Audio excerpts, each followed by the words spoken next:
हरियाणा के मुख्यमंत्री नायब सिंह सैनी ने हिसार में आयोजित एक समारोह में राज्य सरकार के शिक्षा और कौशल विकास के प्रयासों को उजागर किया। ये समारोह जाट शिक्षा संस्था के 100 वर्ष पूरे होने और दानवीर सेठ छाजूराम की 159वीं जयंती के उपलक्ष्य में छाजूराम मेमोरियल जाट महाविद्यालय में हुआ। इस मौके पर मुख्यमंत्री ने महाविद्यालय में योगा और इंडोर एक्टिविटी के लिए मल्टीपर्पज हॉल का उद्घाटन किया और अपने ऐच्छिक कोष से 31 लाख रुपए का अनुदान देने की घोषणा की। मुख्यमंत्री ने कहा कि हरियाणा सरकार का लक्ष्य है कि 2030 तक राज्य के हर युवा को हुनरमंद और वित्तीय रूप से समृद्ध बना दिया जाए। इसके लिए सरकार शिक्षा के साथ साथ कौशल विकास पर भी जोर दे रही है। उन्होंने बताया कि राज्य सरकार ने 2 लाख युवाओं को योग्यता के आधार पर बिना पर्ची खर्ची के सरकारी नौकरियां देने का लक्ष्य रखा है।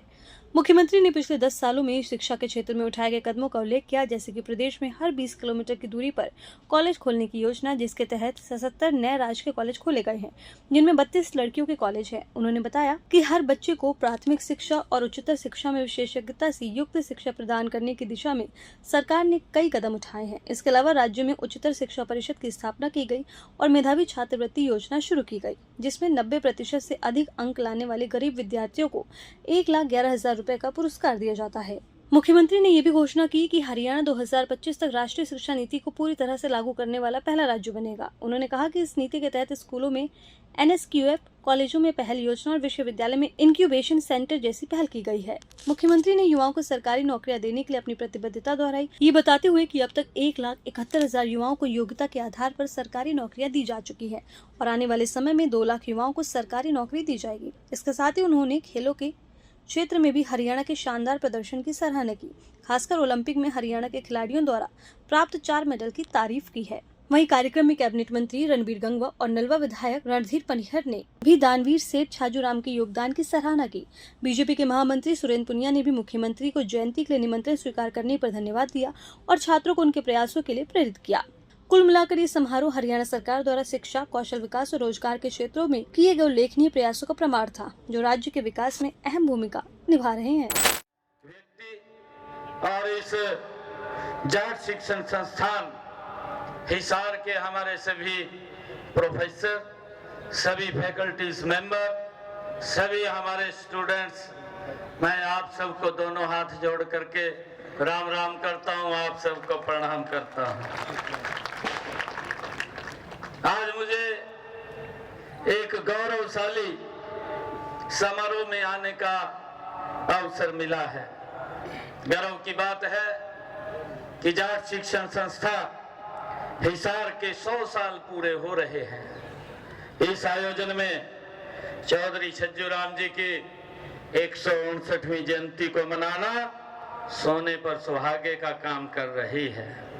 मैं इस अवसर पर आप सबको हार्दिक बधाई एवं शुभकामनाएं तो देता हूं, इसके साथ ही दानवीर सेठ छज्जूराम जी को मैं नमन करता हूं। उनके परिवार के यहाँ पर माननीय तीसरी पीढ़ी के सदस्य बैठे हैं, अरविंद चौधरी जी। हमारे हरियाणा की कहावत है कि दादा बोएगा पोता खाएगा, और दादा ने ये बीज बोया है, आज पोता भी हमारे बीच में यहाँ पर बैठा है। ये हमारे लिए बड़े गर्व की बात है। किसी भी संस्था के लिए 100 साल पूरे करना ये बहुत बड़ी बात है। यह एक सदी की सफल यात्रा है।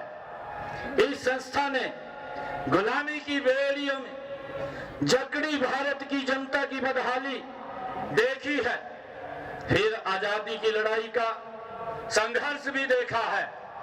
यही नहीं, आजादी के बाद के संसाधन रहित भारत को दुनिया की आर्थिक महाशक्ति बनते हुए भी देखा है। आज हम जो विकसित हरियाणा देख रहे हैं, उसे बनाने में ऐसी संस्थाओं ने अपना महान योगदान दिया है। जाट शिक्षण संस्था हिसार का गठन चौधरी छज्जूराम जी व इस क्षेत्र के कई महानुभावों के प्रयासों से 1924 में हुआ था। उस समय देश गुलाम था और शिक्षा सुविधाओं का घोर अभाव था।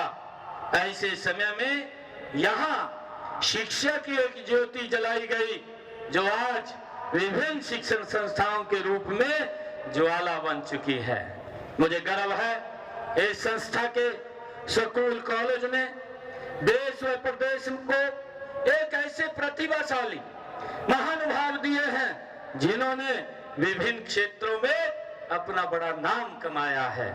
इनमें आईएएस, आईपीएस, सेना के अधिकारी और विधायक व अन्य नेतागण इसमें शामिल हैं। मेरे साथी मंत्री जिसका जिक्र भी अभी हुआ है, चौधरी रणबीर गंगवा जी, जो इसी कॉलेज के छात्र रहे हैं और ये इसी कॉलेज की ही देन है। और इसी प्रकार हमारे पूर्व सांसद जो फरीदाबाद के सांसद रहे हैं, रामचंद्र बैंदा जी, वो भी इसी कॉलेज के छात्र रहे हैं। मुझे खुशी है कि श्री जगदीश बेनीवाल जी और हमारे पूर्व मंत्री, अभी जिसकी चर्चा हमारे रणधीर पनिहार जी कर रहे थे, चौधरी छत्रपाल जी, वो भी इसी कॉलेज के संस्था के निकले हुए छात्र हैं। और मुझे खुशी है कि न्यायपालिका में भी इस कॉलेज ने अपनी बड़ी भूमिका अदा की है, जिसमें हमारे न्यायाधीश जसवीर कुंडू जी, श्री प्रताप कुमार जी, श्री सुशील कुमार जी और सुखबीर गोयल जी इसी संस्था के ही हीरे हैं, जो देश के अंदर अपनी सेवाएं दे करके लोगों को न्याय देने का काम वो कर रहे हैं। यहीं से अनेक शिक्षाविद निकले हैं। इनमें चौधरी रणबीर सिंह विश्वविद्यालय जींद के पूर्व कुलपति मेजर जनरल रणजीत सिंह, श्री लक्ष्मण डोगरा जी और श्री बीपी सिंह जी, डॉक्टर विजयपाल सहारण जी आदि ने देश विदेश में इस संस्था का नाम ऊंचा किया है। मुझे इस बात का बड़ा गर्व है। ऐसे और भी अनेक महानुभाव जिन सब का नाम लेना संभव नहीं है, इन सब उपलब्धियों का श्रेय उस महान समाज सेवी और विजनरी दानवीर सेठ छाजूराम जी को ही जाता है, जिन्होंने यहाँ अपने गहन प्रयासों से इस सरस्वती मंदिर के लिए उस समय बहुत बड़ी धनराशि दे करके इसकी मजबूत नींव रखने का काम ये चौधरी छाजूराम जी ने किया था। ये हम सब के लिए बड़े गर्व की बात है। आज मुझे खुशी है कि यह संस्था उत्तर भारत की सबसे प्राचीनतम शिक्षण संस्थाओं में से। लेटेस्ट वीडियोस के लिए अभी सब्सक्राइब करें A1 हरियाणा को और प्रेस करें बेल आइकन ताकि सभी अपडेट्स